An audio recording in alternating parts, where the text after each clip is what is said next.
We're thrilled that you're here. This is the first of our semester Starr Forums. And before we get started, I thought I would just tell you of a couple of events that we have planned.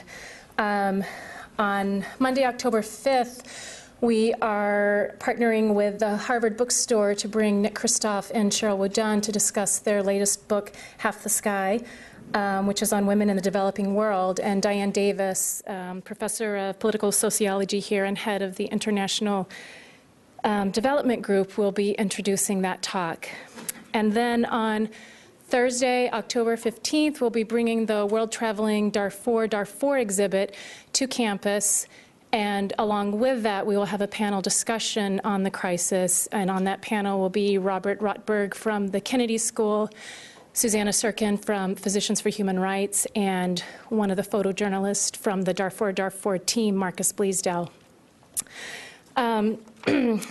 And also, one of our speakers here today, Julia, her book is on sale outside at a discount, Cuba, What Everyone Needs to Know. So outside across from the stand, the refreshments, if you could go check it out and purchase it. I'm almost through with it myself, but it's a great book, and we're so delighted she could come here and share some of that with us tonight.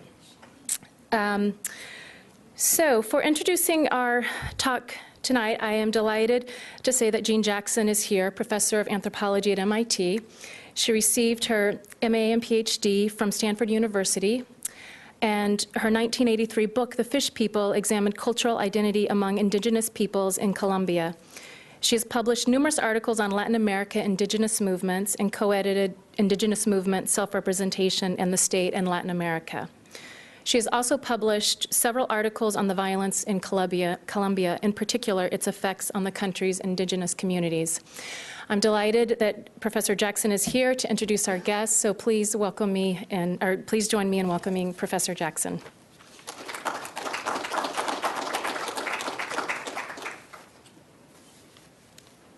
Thank you. I'm delighted to be here. The topic today is U.S. Cuba Relations, the beginning of a long thaw, ? And the first speaker is Wayne Smith, Senior Fellow and Director, Cuba Program. Smith is a Center for International Policy Senior Fellow, and he directs the Cuba Program. He is also a contributor to the National Security Program. He is a visiting professor of Latin American Studies and director of the University of Havana Exchange Program at Johns Hopkins University. He is a former senior associate at the Carnegie Endowment for International Peace. During his 25 years at the State Department, he served as executive secretary of President Kennedy's Latin American Task Force and chief of mission at the U.S. Interests Section in Havana. In addition, he has served in Argentina, Brazil, and the Soviet Union. Please join me in welcoming Wayne Smith.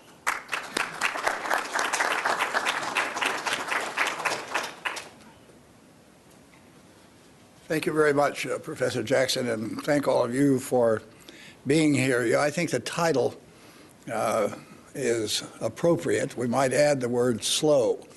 Long, slow thaw. Disappointing, really. A number of us had hoped that the Obama administration would move rather speedily and decidedly to change the Cuba policy and move ahead and engage. That has not been the case, but as a Cuban diplomat, Josefina Vidal, the head of the North American desk down in Havana, was saying to me a few weeks ago, 3 weeks ago, look, at least the U.S. government is no longer calling for the overthrow of the Cuban government. It's no longer calling for its downfall. We do have some dialogue going. We were talking about a few issues in any event, and we are moving in the right direction, albeit very slowly. And she said, and who could argue with this, and after all, Obama is better than Bush. Yes, so that's true. So we have something to be thankful for. It is nonetheless rather disappointing that we are moving so slowly, and it's somewhat difficult to understand. Look, there was a time back in the 60s when Cuba was an isolated nation in this hemisphere. All the other countries at our sort of behest had broken diplomatic relations with Cuba. It had been expelled from the OAS. It was isolated. At this point, the United States is the only nation in the Western Hemisphere not to have full diplomatic relations with Cuba. It is no longer Cuba that is isolated. And as the other Latin American states have put it to President Obama, they want to see a change in our policy towards Cuba as a demonstration of American leadership, our ability to lead the hemisphere. If we stick with this policy, it calls that ability into question. Why hesitate? Why not move ahead? Cuba no longer poses any threat whatever to the United States, and it is willing to begin a dialogue. It's willing to address our concerns. Now, if we stick to the policy, or stick to the position, I should say, put forward by President Obama, first they must release political prisoners, hold elections, switch over to a democratic system, and then perhaps we can have a dialogue. We won't have a dialogue. They will not do that. If we reduce tensions, if we first reduce tensions, we do begin a dialogue. We begin to discuss some of our disagreements. And what's wrong with that? How do you resolve disagreements unless you discuss them? The Cubans will respond. If tensions are reduced and relations are put on a new plane, then Cuba will begin to respond. I mean, I'm not saying they will immediately switch over to a democratic system. I don't think they will. But they will move towards a system that is more relaxed, that is better for their people. Even the dissidents in Cuba favor that. I've long known Osvaldo Payá and Elisardo Sanchez, and various other members of the dissident group down there. They want to see a change in U.S. policy. I mean, they want change in Cuba as well. They want the government to move towards a more relaxed system, move in the direction of a more democratic system. But they also understand that the present U.S. policy, the hardline U.S. policy, does not encourage that, and that it would be in their interest for the United States to move, to begin a more energetic dialogue than we have now. I must say, to me, it is disappointing.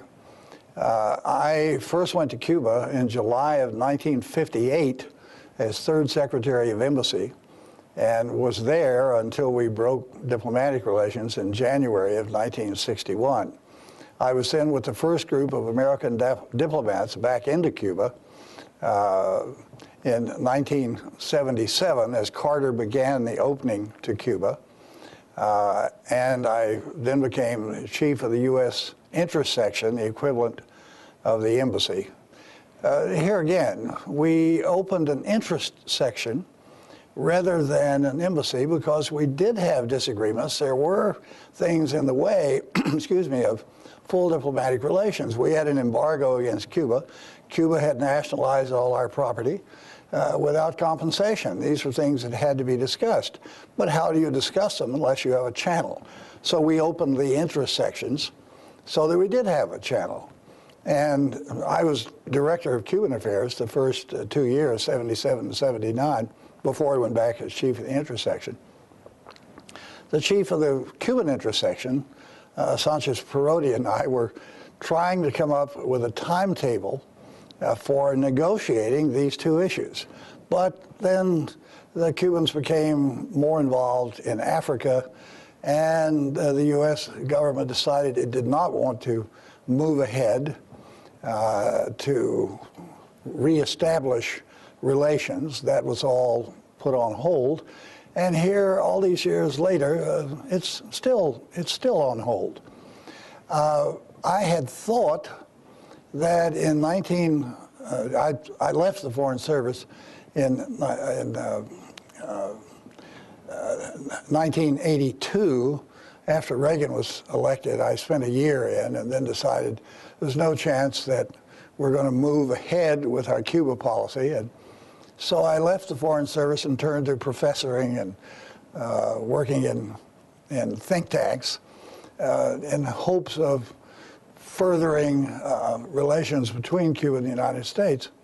1982, that was 27 years ago. There was a point in 1992, the Soviet Union had collapsed. The Cold War was over. Cuba had indicated it had no further intentions of overthrowing other governments in the hemisphere and so forth, and was open to a dialogue with us. And Clinton came in. I thought with the Cold War over, a new president, a new Democratic president, maybe we could move ahead. But Clinton went down to Miami, had dinner with the Cuban American National Foundation, the hardline group, came out with a check for $175,000 and said he liked the Cuba policy the way it was. So that opportunity went by the boards. Now, here we are again with another opportunity. And the thing is, it is in our interest. It's not a matter of life or death by any means, but it is in the interest of the United States to begin a new relationship with Cuba, a mature relationship with Cuba. That is what we should be doing. And again, I don't want to be overly pessimistic. As Josefina Vidal said, we are at least moving, albeit very slowly, hesitantly.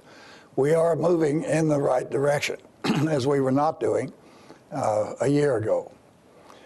So let's cross our fingers and hope that wiser heads in the administration push the president, push the administration in the direction of a more sensible policy towards Cuba. It's a long time in coming. I was very encouraged, I must say, by the scene in Havana last Sunday, the Juanes concert, which Julia will talk about. It was almost incredible, 1.2 million people in the square. No problems at all. I mean, no violence, no difficulties, except for the statements of some of the hardline exiles in Miami. Just incredible. They're still at it all these years later.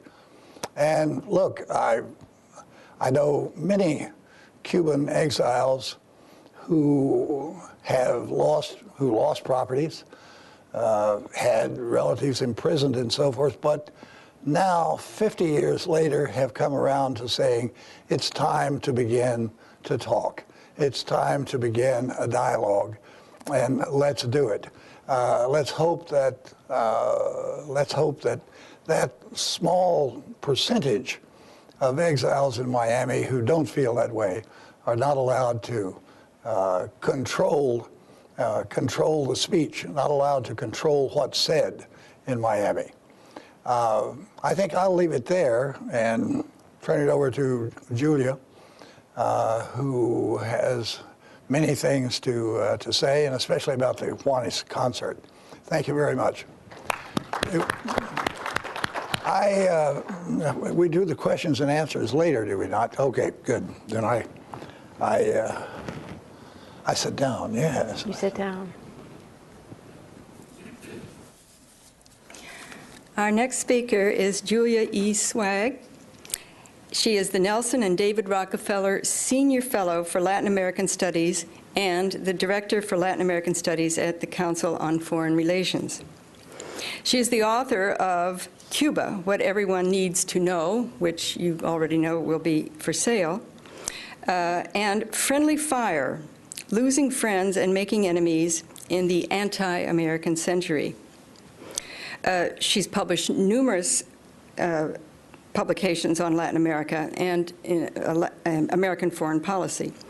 Dr. Zweig's Inside the Cuban Revolution, Fidel Castro and the Urban Underground received the American Historical Association's Herbert Feist Award for the Best Book of the Year by an independent scholar. Dr. Sweig serves on the International Advisory Board of the Brazilian Center for International Relations on the editorial board of Foreign Affairs Latin America. She frequently provides commentary for major television, radio, and print media. And if you go to both of our speakers' websites, you will see very interesting links to very interesting articles. Dr. Sweig.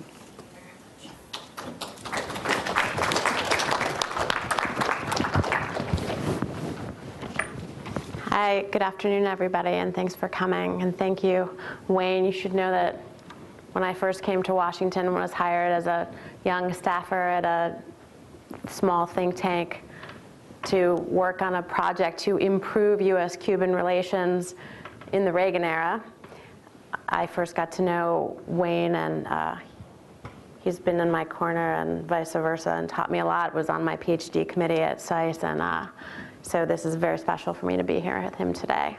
I want to set what Wayne laid out in a recent historical context. I won't go back to the 19th century or even to the 20th century, other than to say that we're now in the 50th year of the Cuban Revolution and the 49th year of a trade embargo, or 48th year, and a half century of not only abnormal and unnatural relations, but I think living now through, against that context, a very interesting period of change.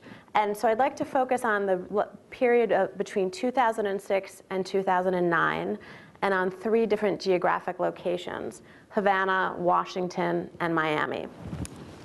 I'll speak a little after I set that historical context about some recent developments in the bilateral relationship on the island in Cuba, and conclude with some reflections on what Wayne mentioned, the Juanes concert in Havana over the weekend. So 2006, I chose that year because in the summer of 2006, that's the summer when Fidel Castro's staff secretary went on live national television and announced that Fidel Castro had taken ill and would be stepping aside and handing over provisional power to his brother Raul and a half dozen of his closest cadres, some of whom had come up with him since the Sierra Maestra, and some of whom he had trained over the last couple of decades were sort of the next generation individuals, rather than in their 70s, in their 40s and 50s. And from that period of the summer of 2006, we're going to stay in Havana for a bit, until the beginning of 2008, Raul Castro undertook a process as provisional president of a sort of national pulse taking. He opened up a lot of space in the country for Cubans on the island to let out their grievances and to very, very publicly and openly, and with what I think was a level of fearlessness that we hadn't seen before, for some time at least, talk about everything that's wrong with their society. And that enabled the regime, the party, to really sort of get a sense of popular opinion. Some polls are taken scientifically in Cuba, but they're held very secretly. We never get to know the answers. But what we did learn from that grievance airing process soon emerged when when after Fidel formally said he would not stand again for election to the presidency, there are elections in Cuba, and Raul Castro was formally elected by the National Assembly and the Council of State to become the next president, his inaugural address of February 2008. And I like to point to that because it gives us a baseline of not only the sort of consensus he had been building in the previous 18 months, but his agenda for his first term, which is 5 years under Cuban law. The first thing I'll say about that speech is its length.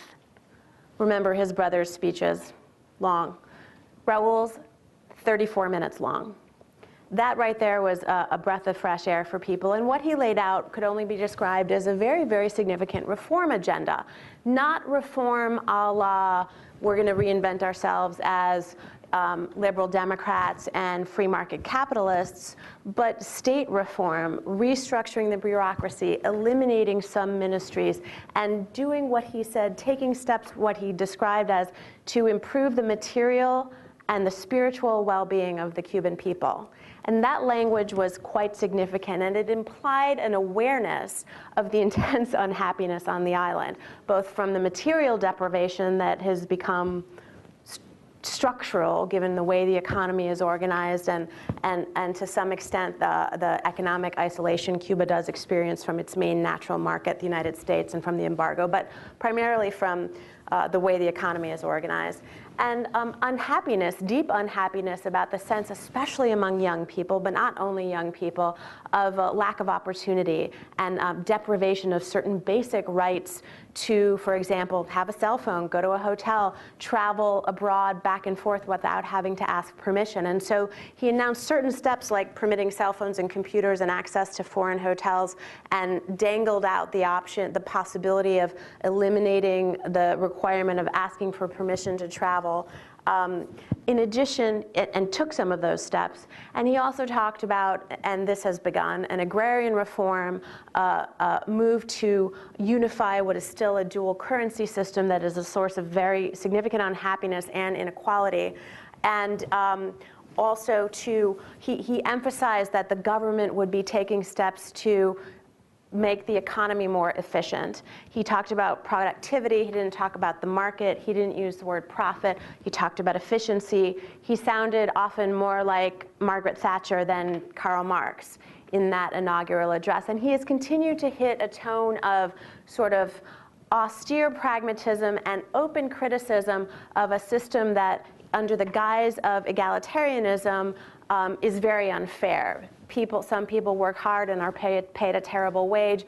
Others do nothing and live on the dole. And that expectation that the state will provide uniformly is something that he is in the process of eliminating. And what that period in the first half of 2008 did was elevate expectations that perhaps Cubans were going to have, if not a free market democracy, a lot more opportunity to make good for themselves without having to fight with layers of bureaucracy and corruption and the heaviness of the state. Hints of privatizing, without using that word, state enterprises, and creating a lot more space for people to make their way. And cutting state costs, of course, would be, of course, critical, as you're about to see. Come the middle of 2008, like the rest of the developing world, Cuba is hit by the food crisis. Prices of global commodities for foodstuffs go way up. Prices for oil go way up.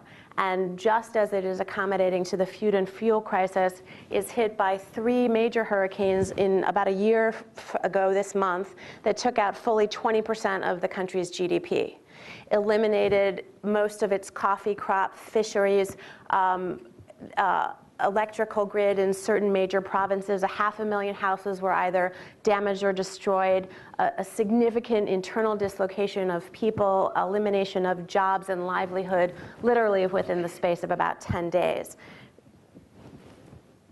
I'm not done with the troubles of 2008, because of course September 2009 marks the year anniversary of the global financial crisis hitting, which again hits Cuba with a process that they're now beginning to feel: a decline in tourist revenue, a decline in prices for nickel, a decline in almost all of their sources of revenue. Investment capital, which is always coming in at a trickle, declined as well. And these three developments over the course of the year dampened the pace of change that I think we might have otherwise seen as previewed in that inaugural speech.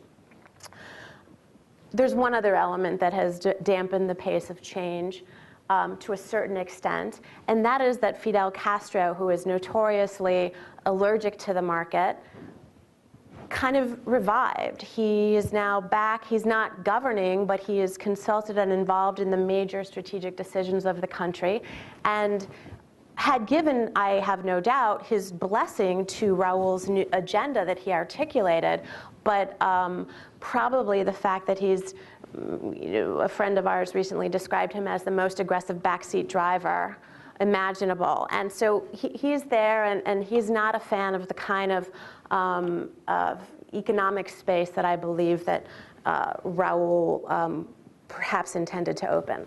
So that's a bit of time on Havana. Let me go up to Washington, and then I'll stop in Miami.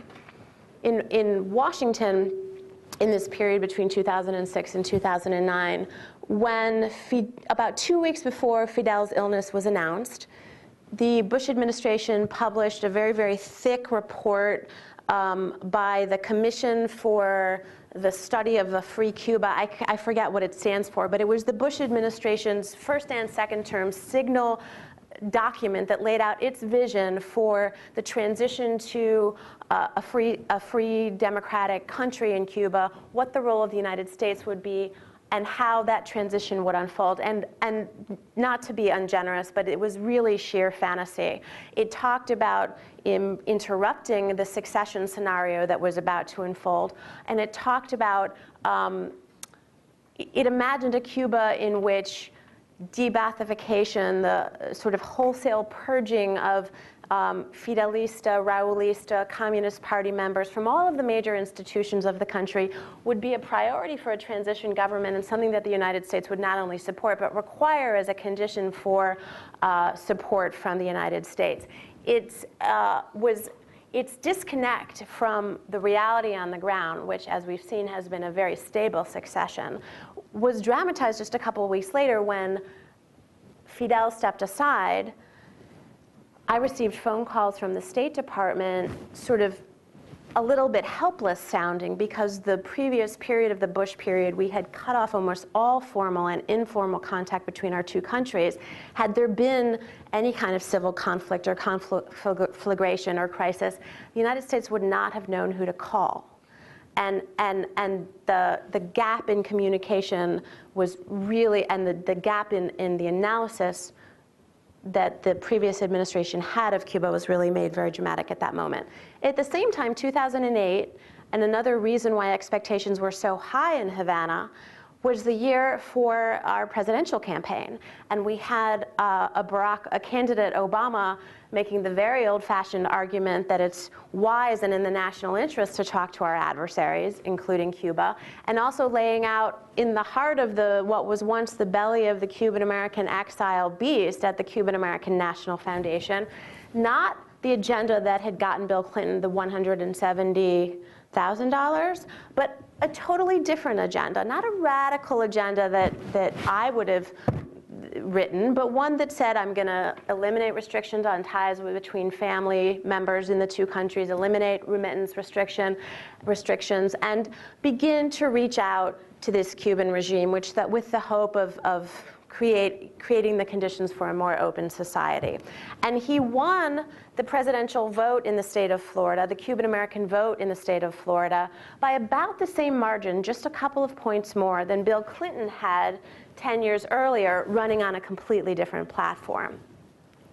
The lessons he and his advisors have drawn from that are, we can debate them, but this takes me to Miami, and to simply say that what's happened over the last 10 years and in the last 3 years, as Fidel has stepped aside, it's dramatized this, is a real shift in public opinion among the Cuban American community. You do have a very vocal now minority that dominates the media, dominates the radio, can be very intimidating, can be very censorious of free speech, as we saw in the lead up to the Juanes concert.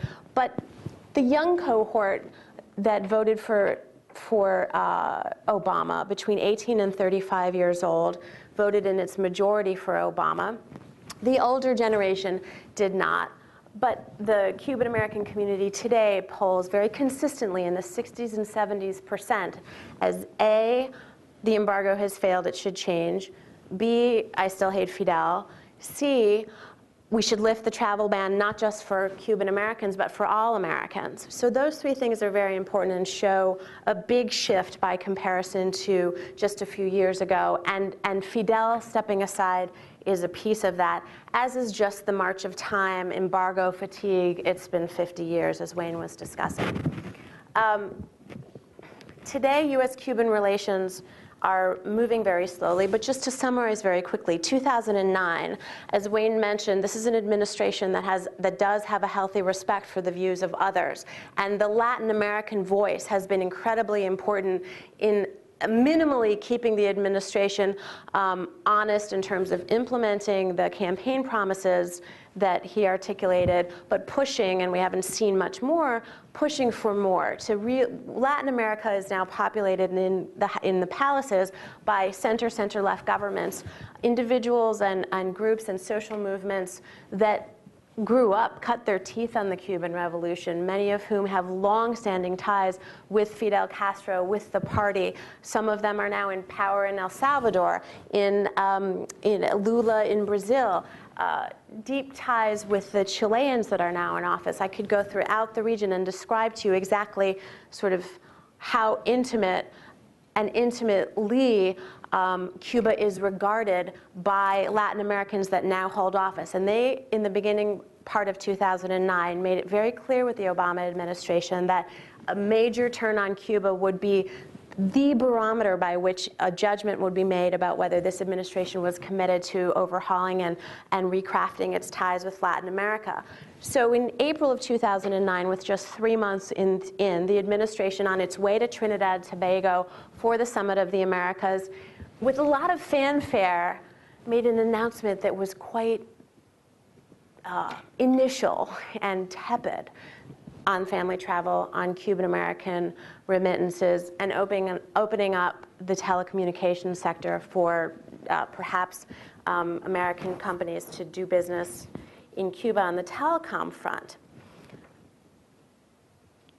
That was seen in Latin America for what it was, which was some very initial, potentially important steps, but not nearly as radical as what Bill Clinton before him had done, nor that of Jimmy Carter. Jimmy Carter lifted the travel ban, and Bill Clinton opened up ties much more extensively than just between Cubans and their family members. Come June, and I'm going to wrap up very soon with Juanes, but come June, we saw something which I think is very important, which is the administration did, after a lot of hullabaloo, step aside at the OAS General Assembly, and you could say allow, given the history of the American domination of that organ, allowed a resolution to pass suspending Cuba's suspension from membership in the OAS. And the final resolution is a very flexible entry point for Cuba should it ever wish to come back to the OAS. It does not explicitly say you have to be a democracy and you have to do this and that. It's fairly flexible. And that was the product also of Latin American participation, I would say pressure on Washington to do that. Bilaterally, we're now again talking about neighborhood security issues, migration. We're maybe going to negotiate a postal agreement.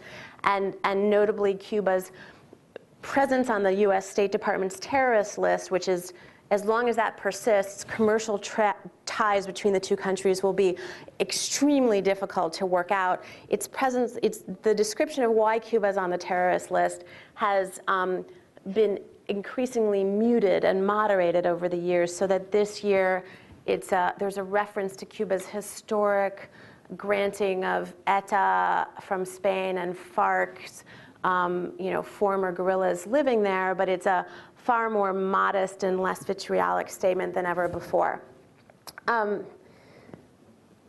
I think fundamentally that because of domestic politics in the United States and because of domestic politics in Cuba, this very glacial, almost like walking through peanut butter pace of change that we have in the bilateral relationship suits each government just fine. And for reasons that have to do with the other foreign policy issues on the administration's agenda, as well as domestic issues, and because of the very stability of the succession in Cuba, my guess is that this will continue to move slowly. But here I want to talk about the kinds of things that both governments can make happen that do have incredible power, and that's the Juanes concert. And the Pope's visit 10 years ago was another instance. So I'll say that I had the privilege of being able to help very informally, but very in a really cool way, to help Juanes put this together. So I'm speaking to you as somebody very invested in the success and still sort of glowing from it. Do you guys know who Juanes is? All right, Juanes is, he has won 17 Latin Grammys. He's been described as the Bono of Latin America. He's an incredible humanitarian. He's also a great musician. And he's very, very big in Latin America. And he has starting last year, a series of concerts called Paz Sin Fronteras, Peace Without Borders. He did the first concert on the Venezuelan-Colombian border last year. The second concert he did in Havana, and the third he will do on the border between the United States and Mexico. The vision for the concert in Havana was to bring together musicians from all over Latin America and the United States, including Cuban exile groups, and along with Cuban artists perform in the plaza. And there was on Sunday a 5-hour performance in which those musicians got together and they sang about freedom, libertad. They sang about una sola familia. They had no limitations to who they brought there or what they sang.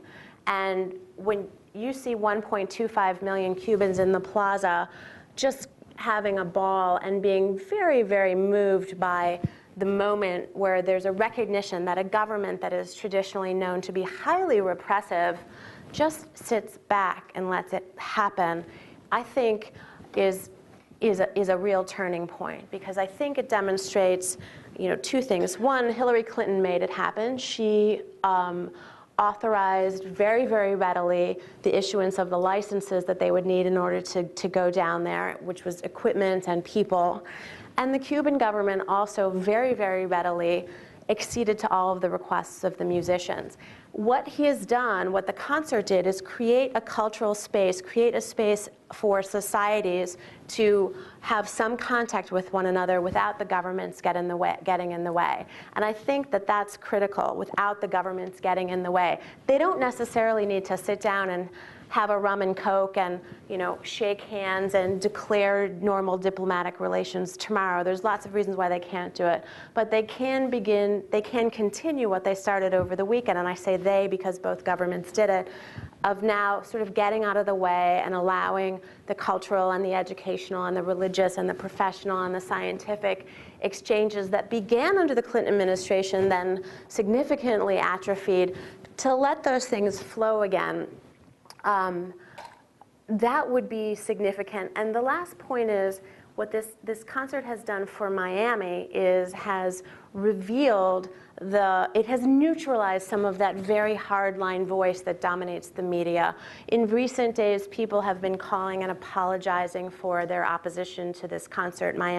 Some in Miami opposed it dreadfully. Cuban Americans, as they did for the Pope's visit, went to the concert in Havana. The Cubans let them in. The Americans had already changed the law. So I think that's the cultural space being open now as a result of this.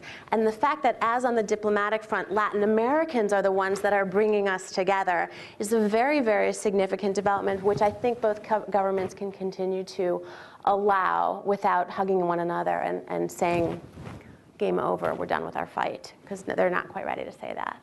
Anyway, I will stop there and take your questions. Is that right? Thank you.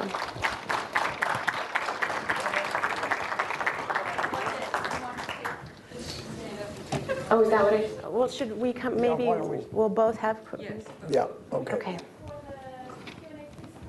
No mics on the sides because we're Okay, good. Hey, you did great. It's not working, I don't think. I was just wondering what your sense is about reopening the sort of academic licenses that have been, I mean, I work for Tufts University, our license has been sitting on the desk for over a year. And I'm wondering what you've heard about that, because that's a real big disappointment for me that it could have been done with a stroke of a pen. Absolutely. And we're still waiting for that. And Yeah. it's so difficult to even get someone to call you back. So maybe you have some inner information. No, I'm afraid not. No inner information. Look, on April the 13th, well, for the 2 weeks, more or less, before April the 13th, when the administration came forward with its announcement that henceforth Cuban Americans would be able to travel freely and send remittances freely to Cuba. Didn't really happen that day. It took several months for the Treasury to get around to changing the regulations, but it was announced on April the 13th. And prior to that, sources in the administration had been telling us all that at the same time they were going to lift the restrictions on academic travel and people-to-people travel. We'd sort of go back to the situation that existed under the Clinton administration.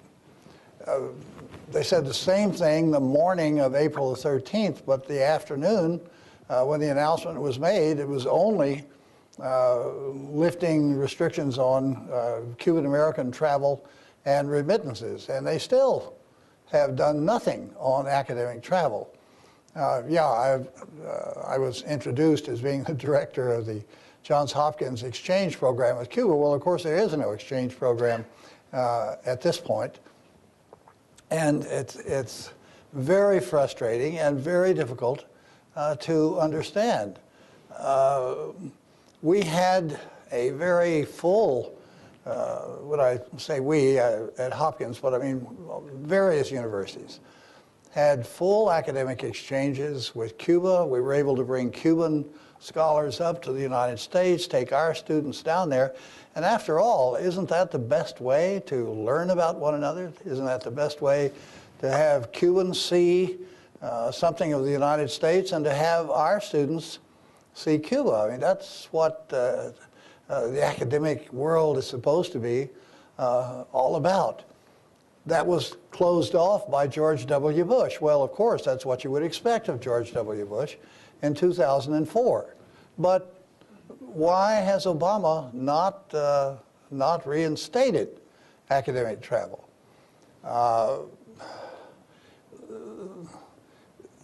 There is a bill in Congress now to lift all restrictions on the travel of Americans to Cuba. And if that bill goes through, that'll take care of it. But I think the bill is likely to get through the House, but I have serious doubts that it'll make it through the Senate. Will the administration at that point, if that bill doesn't go through, will it finally lift restrictions on academic travel? I doubt it. They'll probably say, well, this shows that there's not a will for lifting these restrictions, and so we'll stick with it. It's very disappointing. It doesn't make any sense. It's very difficult to understand the rationale behind it. I'm sorry. I don't have any encouraging words. Yeah, someone else over here. You mentioned the relationship with Latin America as the context of this thing. I think the most significant thing happened in the relationship with Latin America in the last month or two has been the announcement of a major increase in military aid and even bases in Colombia. And that seems to be, again, a step in the wrong direction. And I would like to... I couldn't agree more. I think it is a step in the wrong direction. I don't understand why we're doing it. Where's the need to have this increased military relationship with Colombia. It's not been taken, has not been taken well at all by the other Latin American states. I just don't understand it. I want to say something. Yeah, Julia, here, come on. If you don't mind. You know, we have the nominee to be Assistant Secretary of State has been held up in the Congress. We don't have an Assistant Secretary that has been appointed by this administration. That former Assistant Secretary, Tom Shannon, who's been nominated but not also confirmed to be the ambassador to Brazil, is being held up as well. And I say that all because we do, as you say, have a lot more continuity in terms of the substance of policies toward Latin America than we do change. The negotiations to put those bases, or for the United States to use already existing bases in Colombia, started as soon as the Ecuadorians announced that they were going to close down the Manta base. The lease was ending on that, and they didn't want to renew it.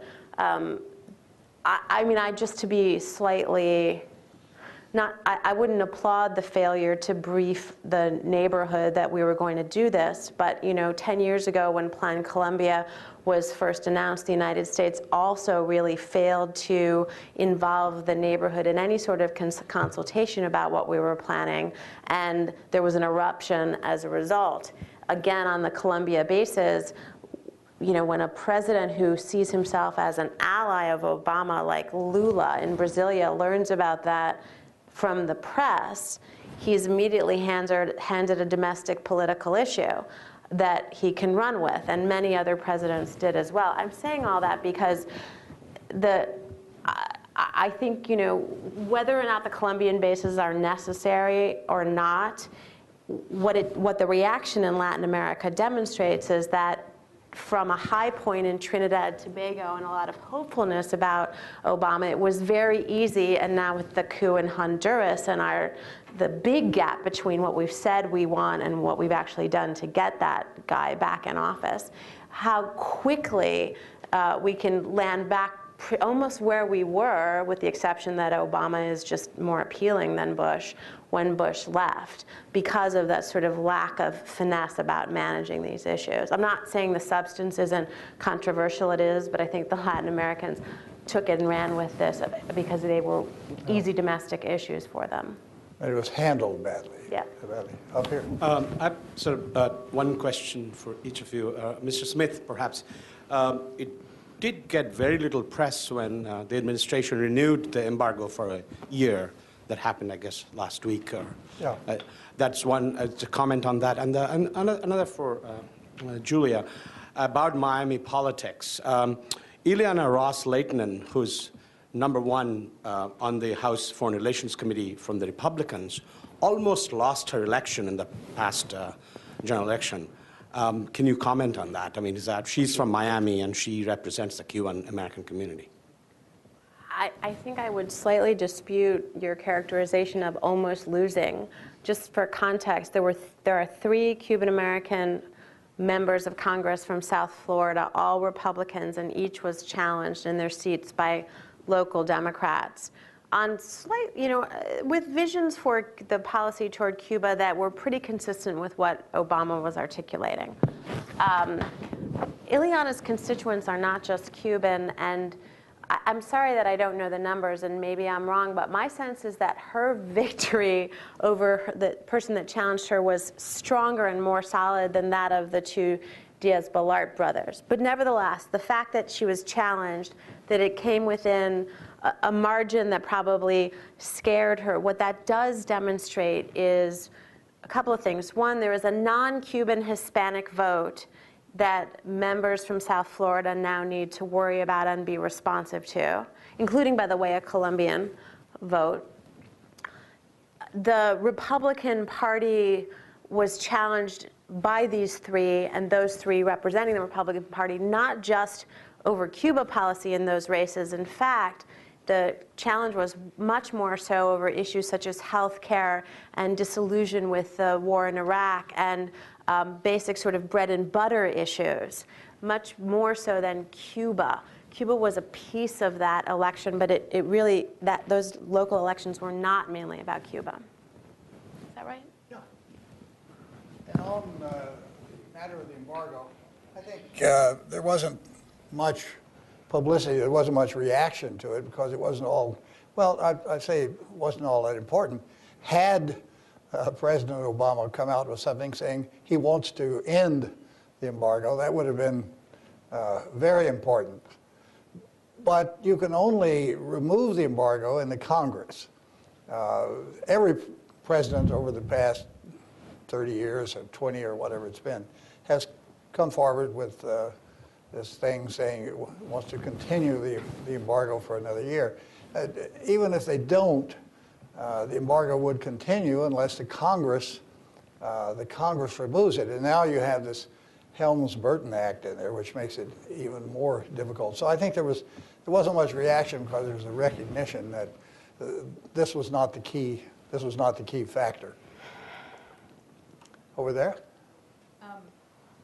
Yeah, could you say something about a case that I know concerns many Cubans and that some of us in the United States have also been working on, and that's 5 Cubans who are imprisoned in the United States who have been given extremely draconian sentences.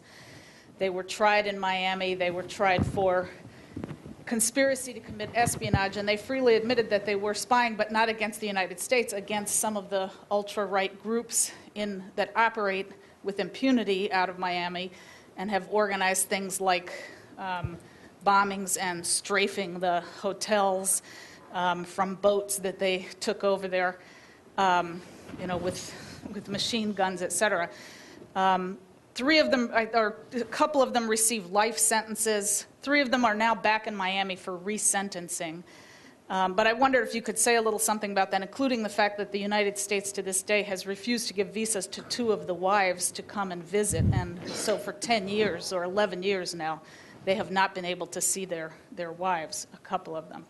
And just lastly, I wanted to announce I do work with the July 26 coalition here in Boston, which opposes the embargo and holds events. There is going to be a conference that academics and students are invited to in Mexico, since the Cubans can't come here freely, but October 15th through 17th, it's on the theme of Lincoln, Martí, and Benito Juárez. And one of the Cubans who will be participating, who's an expert on Martí, but is a longtime leader of the Cuban Revolution also, is Armando Hart, who was the who was the head of the literacy campaign and who has been the minister of, as well as the minister of education, was the minister of culture for some period of time. So anybody who's interested in some of the details about that, it's in Monterrey, Mexico, where we can freely travel to. It would be an opportunity to meet with some Cubans, some Mexicans, and others from the United States. On the Cuban 5, yeah, this is a shameful episode in our history. What happened was this. I assume you don't all know the full history of the Cuban 5, so let me burden you with it. Cuban exile groups were carrying out acts of terrorism against Cuba. Cuba decided that it would send up some intelligence operatives to penetrate the exile organizations and come up with information which it could then provide to the U.S. government in hopes that the U.S. government would then take action to stop these activities on the part of the exile groups. They sent people up. They sent these operatives up. They did develop quite a lot of very damaging, very damning information. And the Cuban government did pass it to the United States government and urged the U.S. government to take action to halt these activities. The U.S. even sent some FBI agents down to Cuba to discuss it with the Cubans. And the Cubans, I think, were beginning to hope maybe the U.S. was actually going to act, and it did, but not against the exile groups. Apparently, sort of, from the information that had been given, it was able to fathom who some of these penetrators were. Some of the Cuban intelligence agents were, and they were arrested. Now, not all. Two or three got away.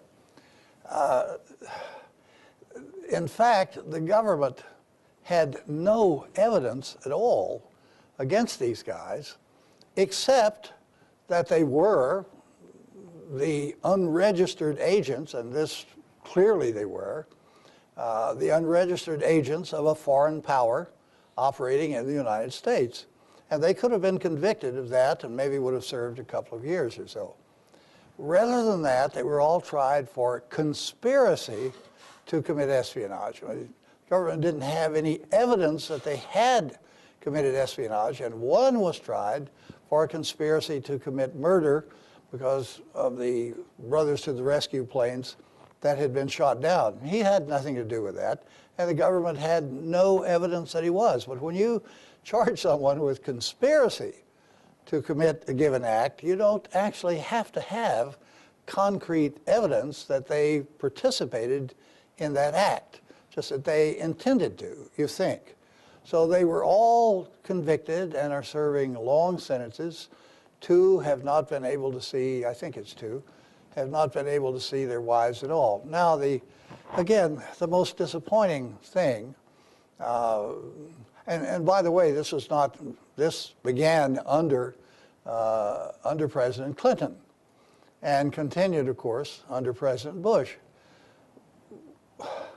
A number of us had hoped that now with President Obama, there could be a solution. The Supreme Court would hear the case and ask for a retrial. Unfortunately, the president's, what was she, Solicitor General, the president's representative, urged the Supreme Court not to hear the case. The Supreme Court did not, and there it is. It's still there. These guys some of them will be in prison for the rest of their lives unless there's some change. It's utterly shameful. It's a blot on the name U.S. justice, but there it is, and unless there's some shift in the Obama administration, I'm not sure of the rules now. I don't know whether they can, at some point, ask the Supreme Court. We didn't really mean it. Maybe you should, after all, hear it. I'm not sure that's really feasible, so I don't know how it can be solved at this point. Unfortunately, it's shameful. Over there? Yeah, I have a couple questions. I've been going to Cuba for 17 years now, and for 22 times. And I read the CANF white paper report in April of this year. I'm sorry, you read what? The white paper from CANF, the Cuban, CAFC report, the CANF report from the Cuban American National Foundation. Oh. And it seems to be the template upon which Obama has formed his Cuba policy. And two parts of it really sent up red flags to me. One, the unbridled remittances that they were expecting and requested. And I'm wondering if you feel that that then screws up the whole system when the average Cuban makes $20 a month and then somebody comes in and brings $1,000 to their relative. Does it widen the economic gap? And then it's also a racial gap within the country if suddenly a small proportion of the people now are getting so much more money than anybody else has on the island. And then I have another question about cell phones. Oh, okay. I don't think most Cubans, I'll turn it over to Julia. I've talked to a number of Cubans about this, and they say the more money coming in, the better. It means that some people are getting a lot more than others. I mean, you can't have it both ways. You can't. I assume that you think the economic embargo and sanctions are wrong. Let me just go ahead. Answer my own question then. I mean, what I think needs to happen is for the United States to eliminate the sanctions, and it's unnatural to deny family members here the right to support their families at home and to set limits you know, we're already trying to macro-manage change in Cuba. For us to sort of try to micromanage change in Cuba by saying we should titrate it more so that inequality, racial or class, doesn't deepen. I mean, I think that's the Cuban problem to deal with, and as Wayne said, the flow of money there is really important. It's a way for people to invest and hopefully to create more small businesses, and I you know, I wouldn't get in the way of that very small gain that we've seen under the administration. That's reassuring, thanks. The other question was about cell phones, that part of the plan to bring democracy to Cuba was to foment unrest from within with the young people by giving them cell phones and then having the communications from the states work with those who have cell phones in Cuba. And I'm wondering if that's a concern at all. Well, Raul Castro and his new government themselves opened up the ability to buy cell phones, so I guess it's not a concern to him. And again, there's a calculation in Havana, in the government, and among think tanks and economists and people that are thinking about this, is that Cuba needs connectivity with the outside world, not just with one another. And the digital isolation that is a product of, in part, definitely the embargo, but also a product of policy decisions made in Cuba, is going to prevent Cubans from competing globally and from bringing in the kind of investment and revenue and opportunity they need to preserve the good stuff about that revolution. So sure, you know, there's a control aspect. Well, if you give people cell phones, are they going to, you know, Twitter the revolution? But I think it's a calculated the risk they're starting to take. Good, thanks. Who in the current administration are actually making policy, and how is the policy being made? Not only in relation to Cuba, but perhaps toward Latin America more broadly. And I'm mindful of the fact that Uribe is going to be a guest at Harvard Friday. And it seems that Colombia is continuing as the linchpin of American policy in Latin America, even under the supposedly more enlightened Obama administration. Yes, on the Colombia front. That's a strategic relationship, and you put the word of strategic in front of relationship, and you know, this is from the perspective of sort of the bureaucracy that is invested in Colombia and in the relationship and in Uribe's success, or in describing the Uribe project as a success.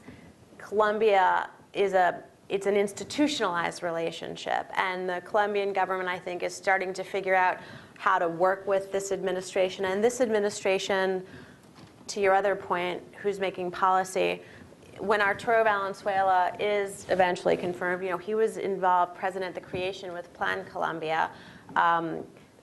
Somebody, for example, like the Deputy Secretary of State, Jim Steinberg, is very important, I believe, in making policy toward Latin America, as is Hillary Clinton. In the White House, it's a different cast of characters. Jim Jones is very, very involved on the Mexico front and the Colombia front, the National Security Advisor.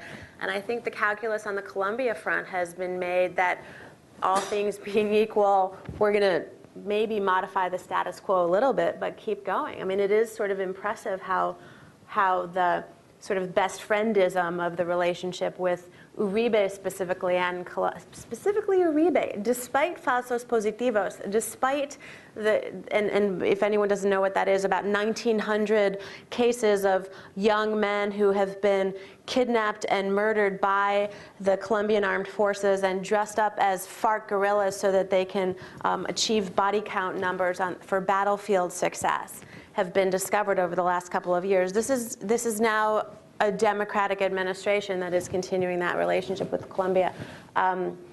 I hope that will be balanced by a serious partnership with Brazil. That's beginning. Uribe, is he standing for a third term today? It seems to change all the time. I think the message has been sent that the administration will not be able to support the passage of the free trade agreement with Colombia in the Congress if he is there for a third term, that's really a red line. So it may well be that the relationship will continue until he leaves, and then at that point we'll be able to restructure it a little. Let me just add that it has been difficult to answer that question, still is, who's running policy. But that was especially so with respect to Cuba. You had the same people in the Office of Cuban Affairs who had been there all along under the Bush administration. You can't expect any dramatic change from them. More recently, however, well, on my last trip down to Havana, I took a delegation to talk about cooperation and protection against hurricanes, and called for the first time, because a friend here said, you really ought to call this new chief of the intersection, Farrar. He's a sensible guy. So I did call. And to my astonishment, he invited the delegation over to the residence for lunch. First time that's happened in years that the intersection has received one of our delegations. And now we have a new guy running Cuban affairs in the Department of State, who I haven't met him yet, but he also sounds more reasonable than anyone I've talked to in the State Department about Cuba for 10 years or more. He is, and if I can just say, I think he has demonstrated that he seems to be have been given some instructions to start facilitating more of the cultural and academic exchange. Yeah. But on the other hand, the person that was the head of the Cuba desk, Bisa Williams, is now the acting Deputy Assistant Secretary of State, and she was down in Havana having the postal talks. So she'll follow instructions too, once those instructions are articulated. Yeah, right. Anyway, it has been a very puzzling question. Yeah. Yes. I have 3 questions. When do deep change be done in Cuba, and how? Are many young Cuban American in Miami, young Cuban American interested in U.S. relation negotiation? Is Guantanamo an important question in U.S. Cuba relation? I couldn't understand the question, I'm sorry. Did you understand, Jim? Yes, is Guantanamo important in U.S. Cuban relations? When will deep change happen in Cuba? And I didn't understand the third question. Are many young Cuban American living in Miami interested in U.S. Cuba relation negotiation? Yeah, Guantanamo is a key issue that must be addressed. There's no particular time frame. One of the things that the Cubans made clear during this last visit was that Guantanamo is one of the issues which must be solved. Guantanamo must be returned for there to be normal relations between Cuba and the United States. I mean, that doesn't mean that, you know, we can't have diplomatic relations, we can't talk and so forth, but for relations really to be normal, we must return Guantanamo, just as we must lift the embargo for relations really to be normal. So it is a key issue. As to young Cuban Americans, yeah, I think they are. I think young Cuban Americans are very interested in relations with Cuba and having a more normal relationship with Cuba.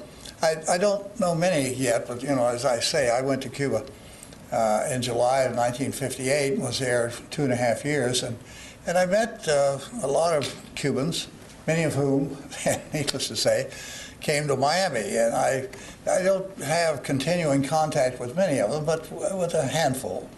And the grandchildren are all interested in going back. They want to see the island. They want to see where they're from.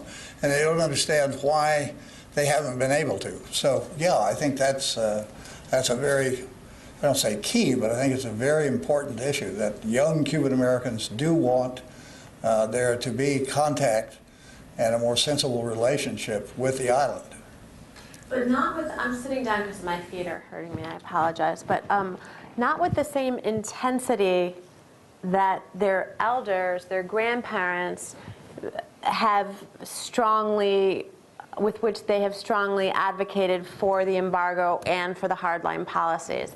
That's what's changed. Young Cuban Americans are interested in reconnecting, but it's not necessarily their #1 passion. No, that's true. And that's that's important in terms of understanding maybe why Washington policy makers perceive that they're not under as much pressure to change as they are to change very slowly. Can I answer the question about deep change in Cuba? Deep change in Cuba, I mean, if you look at where Cuba has come from, in, say, the first time I visited, which was 1984, when they had $4 or $5 billion in subsidy from the Soviet Union and were completely part of Comecon, and a very thick ideological ethos in all of the public discourse of the government, of the officials, and we were in the middle of the Cold War, and they were supporting insurgency in Latin America. We still had the remaining troops in Southern Africa, and a very, very an utter lack of free expression, a very dark period in terms of society expressing itself. Today, it's not a multi-party democracy, it's not a well-functioning market economy, but I would venture to say that the society is more open than perhaps in decades. You don't see that in Granma or Juventud Rebelde, the state papers, but you certainly see it and feel it in the music and in the art and in the culture and in the freedom with which people do express themselves. But the deep change in terms of opportunity and sort of both economic space and political space, and a sense that the future holds something, that kind of deep change, that's coming very, very slowly for the reasons that I explained in the beginning, and because I think Havana cannot see a clear roadmap emanating from Washington. And even though Havana now has lots of patrons, not just Venezuela, but China and Russia, and is very plugged in with Canada, Mexico, Brazil, Europe, psychologically and historically, what Washington does has an enormous amount of weight. And the fact that Havana can't yet perceive a clear direction for Washington policy beyond these very initial steps also is a factor that makes what you call deep change, I think, very far off in the distance. Yeah, right. Well, can I just make one comment here, and then we'll go on to the questions. This is apropos of nothing, but you know, I served 6 years in Soviet affairs, including 2 in Moscow, and then went back to Cuba and knew the Soviet ambassador and most of the people in the Soviet embassy, and they had a very large group there, technicians and so forth. It's incredible. They were there for over 30 years. There, at this point, is not a trace of Russian influence in the island, except for that hideous embassy building out on Fifth Avenue. It looks like one of the 6 beauties in Moscow.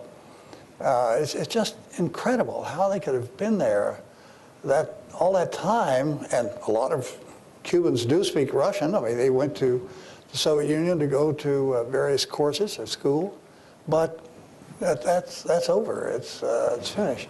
Anyway, yes, let's.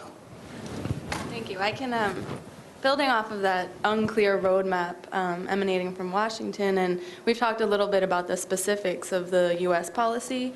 I'm curious, apart from what Raul has already implemented in terms of cell phones and those kinds of things, what are the specific, what do you think the capacity is on the Cuban side? And I ask in part because I've been working with nonprofits in Cuba for the last decade or so, and we've always had a very good relationship. But in the last year, I think because of this expectation of change, things have definitely slowed and soured a little. And I know that there's obviously a lot of people in this room, in non-governmental institutions, be they academic, cultural, who are poised to get involved in Cuba or get back involved in Cuba. And the problem is not just coming from the U.S. side. And I think the concert this past week was an excellent example of what could be done if there's a little less involvement, so congratulations. Oh, but but my question's more, if you could speak to some of the specifics of the Cuban Julia, policy. you want to? Your question about capacity is a really great one, and I think up until 2006, Fidel was the principal interlocutor and policymaker that dealt with and filtered whatever came out of Washington in the United States. He had his people, he had his staff, they kind of knew the who's who from up here, and including Fidel himself, receiving American delegations from all over the country and all walks of life all the time. I mean, you compare the Russian legacy vanished without a trace, but Americans and Cubans get along with one another. As you know, there's a lot of simpatico, and until 2006, even though there was this kind of dampened official relationship, the learning curve was not as steep as it is now in Havana for sort of even though pretty much the same people that are there at the foreign ministry, it's a new presidency and it's a new president, and he and his people have different criteria and filters, and I think they have a steep learning curve to figure out who's who from up here and to sort of make sense of it. And there's a process of sort of, just diving in and figuring it out. So, you could say, well, it's the same government, it's just his brother, but it is a different government, and it's different sensibilities. And because of what I described in 2008 and the newness of this government, there's kind of that go slow feeling that NGOs, I don't know which ones you work with, are experiencing. There's kind of a pause and a sort of let's just wait and take the measure of this. That there's definitely been not an interruption, but a slowing down in what some groups that have long worked with counterparts in Cuba are experiencing. And I think it's going to, a new equilibrium will be established, but it's taking some time. I have two slightly more general questions. The Obama administration has stated that they're not going to open any dialogues before the Cuban government becomes more democratic. So it seems as though Raul Castro has said that we're not going to submit to your requests, and it doesn't seem as though he's going to back down to us. So there's an obstacle there. And I'm wondering, what is it going to take for the United States to back down from our policy? It seems as though the United States has a common theme throughout history as we're not going to back down to anyone. So I'm wondering, it seems as though the United States seems like they're not going to back down to anyone. They're not going to back down to especially Cuba. And so I'm wondering, will the United States ever back down in open dialogue, even though that's against our policy? And my second question is, why is there a recent progress with Cuba? Is it because the Obama administration wants to improve relations or help the Cuban people, or is it because certain large nations like China and Iran are recently becoming more involved with South America, and that we don't want to become, or to get behind in the Western Hemisphere? So, thank you. I would put it the other way around. I fought in the Korean War against the Chinese. We have perfectly normal diplomatic and commercial relations with China. We have perfectly normal diplomatic and trade relations with Vietnam, against which we fought a very divisive and bloody war.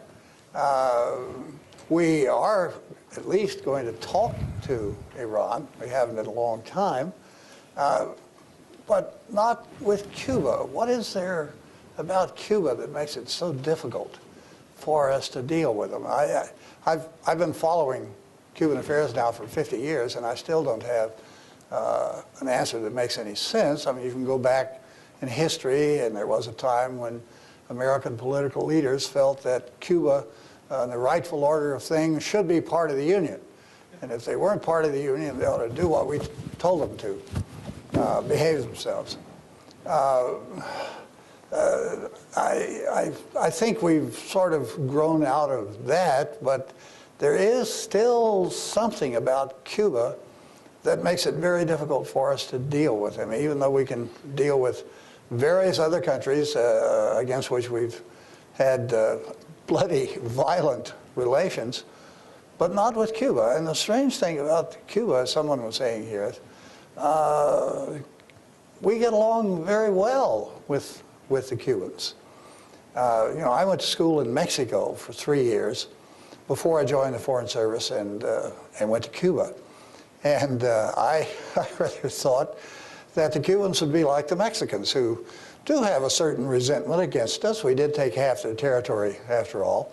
I don't know how many times, I'm sort of a big guy and draw threats anyway, and how many times I've been in bars in Mexico and had someone come up and call me a pinche gringo cabron. You know, then what do? You pretend you don't speak Spanish, or do you fight? And I sort of thought that Cuba would be the same way. Not at all. Cubans just wrote off stupid U.S. policy as being the government, not the people. So I don't see any reason. I don't see any reason that the United States can't begin to deal with Cuba in the same way that it does with these other states. And it's not because we're concerned about Iran playing a role in Latin America. Look, the Latin Americans are saying to us, the key thing is your outdated, counterproductive policy towards Cuba, which is sort of insulting to all of us. Change the policy and we can get along much better. That's the key. Does that answer your question okay? Okay. Over here. Hi, good afternoon. My question is for both speakers. So I'm going to provide a little bit of background for the audience who may not be aware of this. But, you know, there is obviously attention paid to the Cuban American community in Miami, but there's also a very large Cuban American community in Puerto Rico. And, you know, not a lot of the elite and regular everyday Cubans left Cuba, instead of going to Miami, went to Puerto Rico when the Castro regime started. And, you know, a lot of them have become U.S. citizens, teach in law faculties and so on. But apart from that, Puerto Rico and Cuba, because of their joint history, have always been very similar. I don't know if it was Jose Marti or someone else who described Cuba and Puerto Rico as being two wings of the same dove.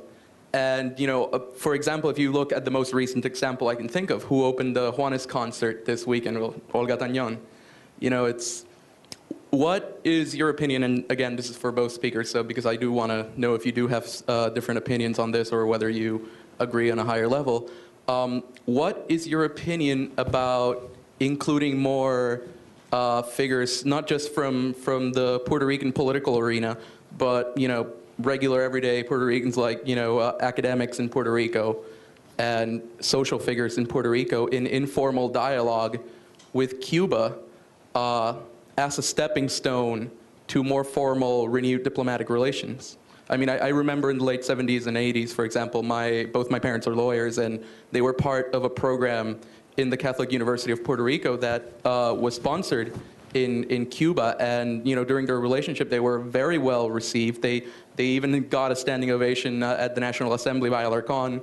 And, you know, basically they describe it as this openness that is sometimes overlooked. And I just want to know, what are your thoughts on that? Oh, absolutely. There is a certain affection, special affection and relationship with Puerto Ricans. And as soon as we have academic visas, academic licenses, so we can begin to travel, I would really favor that, including more Puerto Ricans in academic exchanges and delegations to Cuba. I think that'd be very useful. Has been useful in the past and would be again. Yes, Well, Julie, I know you wanted me Julie. to answer that question. I'm so sorry, but I agree with Wayne. Okay. So I can't. That's also reassuring. So. Okay. Excuse me, this should be the last question. Good afternoon. A couple of months ago, Carlos Laje and Pérez Roque were removed. And I remember I was in Cuba, like, probably 2 weeks after the removal, and all the people, you know, this is the nature of the Cuban people, everyone gossiping, like, what's happening, what happened to these, what happened to that, are they alive? And they were thought to be the natural successors of the Castro brothers, not only Fidel, and probably the ones in charge of making this transition between one type of government to the other. Now that they're gone and Raúl is in charge and the people of Raúl are in charge as well, how much, if this transition, if it's going to take place, and I think it will, how is it going to happen? Who will be the people in charge? Is it in a long term or a short term? I don't think anyone can answer that. Who's going to be in charge? There will be a transition, sure. Maybe not for a few more years, but inevitably there will be. I wouldn't venture a guess. There are all kinds of figures. You could say Fulano, Mengano, and so forth, but at this point, you can't say. I don't think. Julia, can you? No, I mean, that's the thing. You can't say anymore. And the speculation about Laje and Perez Roque and even Fernando Ramirez and others, you sometimes, I don't want to nitpick at all, but you said the transition, that they were going to implement this transition. But I never expected that they were going to come in whenever they came in and sort of reinvent Cuba to look like something dramatically different than it looks today. I mean, one thing the Cubans have done collectively in the party, in the military, in academia, everywhere, is closely study the transitions in other parts of the world over the last 10 or 15 years, and they've drawn some lessons. And so whatever it evolves into will be sort of a very Cuban hybrid. When we use the word transition, sometimes I think we imagine Jimmy Carter running down there and overseeing an OAS multi-party election and the IMF doing a big restructuring package. So that's not what you meant, right? No, of course okay. We're in this for half a century. And the policy person in me wants to imagine that you could tweak a little bit here and there, and have an outcome that would look a little bit different than what it looks today. But the historian in me understands that it might be another 50 years before we have a more natural relationship, and before whatever Cuba is becoming can be said to be very, very dramatically different than what it looks today. Maybe not 50 years, but I'm skeptical that it's even a few years away. Do you know the sort of the story behind the firing of Laje and? Yeah. Okay, so I won't go into that, but it was not, this was not something that was, they were involved in a plot and so forth. Nothing like that. It was sort of carelessness on their part. I know Julia has to catch a plane, right? So.